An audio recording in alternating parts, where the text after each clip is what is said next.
Dear Kuya Poy, magandang gabi po sa inyo. Pakitawag na lang po ako sa pangalang Miguel. Medyo may edad na po ako, 44 years old. Gusto ko lang po sanang humingi ng payo bilang kapwa ko rin sa asawa at magulang sa mga anak ko. Ang asawa ko po ay 40 years old na at nabiyayaan kami ng dalawang anak. Panganay ang dalaga namin na kaka 21 years old pa lamang po at 19 naman ang bunso naming lalaki. Noong nagkakilala kami ni Mrs., first year college siya habang pag-graduate naman na ako noon. Working student po ako, Kuya Poy, kaya medyo delayed ng 1 taon ang pag-graduate ko. Pero iniisip kong kung hindi yun nangyari, ay hindi siguro kami magkakakilala ng asawa ko. Napakabilis ng mga eksena, Kuya Poy. 2 linggong ligawan, pagkatapos naging kami na agad. Hanggang sa hindi na nga siya nakapagpatuloy ng pag-aaral dahil maaga rin po kaming nakabuo ng supling. Pinanindigan na namin ang nagawa namin, Kuya Poy, at sinikap na maitaguyod ang pagsisimula ng aming pamilya kahit na napakabata pa nga namin noon. Ibinaon na rin namin sa limot ng asawa ko ang mga pangarap namin. Lalo na ang makapagtapos ng kursong education. Ang asawa ko po kasi ay gusto maging teacher. Mahilig po talaga siyang magturo at napakagiliw sa mga bata. Mabuti naman at nai-apply niya po yun sa mga anak namin. Bonus pa nga na likas siya talagang matalino at madiskarte. Fast forward na po tayo sa ngayon. Kuya Poy, nagtalo kami bago ang pasukan ng mga bata noong 1 taon. Hanggang sa huli kasi ay ipinipilit niyang education ang kuhaning kurso ng panganay namin. Kahit na mass communication naman talaga ang gusto nito. Hindi rin nakaganda na sinuportahan ko ang gusto ng anak ko para sa sarili niya at hindi ang gusto ng asawa ko para sa panganay namin. Mula nga po noon ay naramdaman kong naging mailap sa akin ang misis ko. Nitong Christmas break, umuwi ang panganay ko sa amin. Nag-open up din siya na parang hindi pa rin daw sila okay ng mama niya. Paano ko po kaya pwedeng ibukas itong usapin na ito sa asawa ko, Kuya Poy? Mahal ko sila ng anak ko. Naiintindihan ko ang asawa ko na baka iniisip niyang anak namin ang makapagpapatuloy ng naudlot niyang pangarap noon na makapagturo.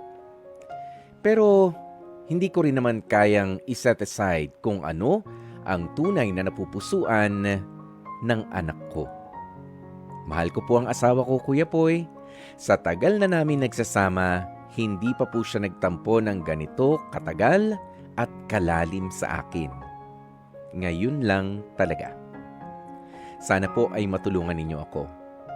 Maraming salamat at hanggang dito na lang ang liham kong ito. Umaasa sa kasagutan, Miguel. Miguel! Miguel? Miguel? Ayan, alam nyo, eto na ha. Para sa mga bata nga po na mga nag-aaral, naghahanap-hanap na ng mga kurso na gugustuhin. Oo, alam nyo, i-push nyo lang kung ano talaga yung napupusuan ninyo. But of course, kailangan din natin makinig sa ating mga magulang. Makinig na to the point na mabago ang ating pagkagusto sa isang kurso na gusto nating kuhanin. 'Di ba? Pag-usapan.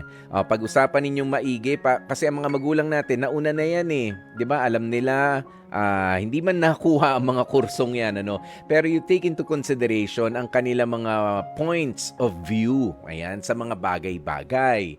Okay? Pero, dito naman sa sitwasyon ni Miguel at ng kanyang asawa at yung anak, kasi nga, parang nagmumukha daw na yung naudlot na pangarap nitong asawa ni Miguel, si Mrs., ay gustong ipatuloy para sa kanyang para sa kanyang anak. Okay? Para sa kanyang panganay na anak. Kumuha ng education kasi yun yung naudlot, naiwanan na kurso ng nanay. Tama naman yan, Mikel. Nasa tamang nasa tamang daan ka naman.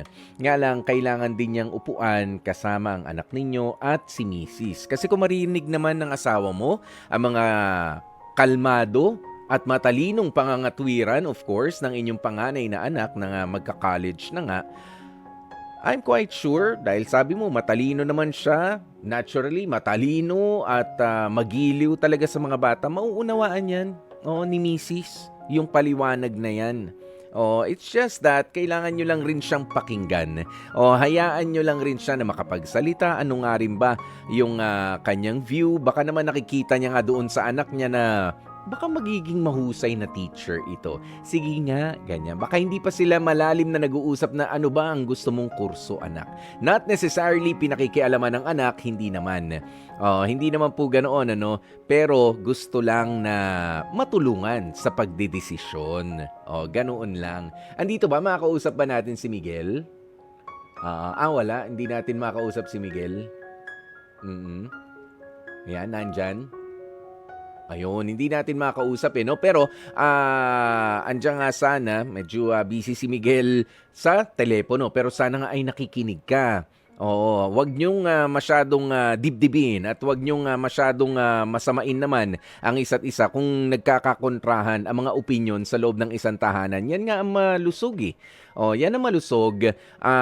Basta wag lang naman magkakabastusan. 'Di ba? Maganda 'yan kasi parehas naman ang intensyon ni nanay para sa iyong anak ay mapaigi siya. Ikaw rin naman bilang isang tatay, gusto mo rin naman ay mapaigi ang anak ninyo. It's just that kailangan magsalubong kayo. Pag-isipan at pag-usapan ninyong maigi.